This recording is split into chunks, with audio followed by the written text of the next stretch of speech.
Hello, friends. Welcome to Creative Medicine. In this lecture, we will learn about Now, why is there cognitive impairment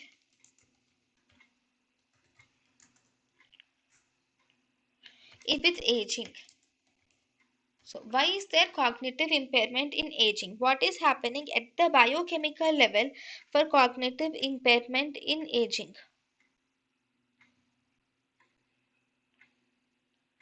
Right. The cognitive impairment in aging are due to the increased levels of homocysteine levels. Due to the increased levels of homocysteine levels in the cerebrum is responsible for cognitive impairment in aging. thank you and thank you for watching.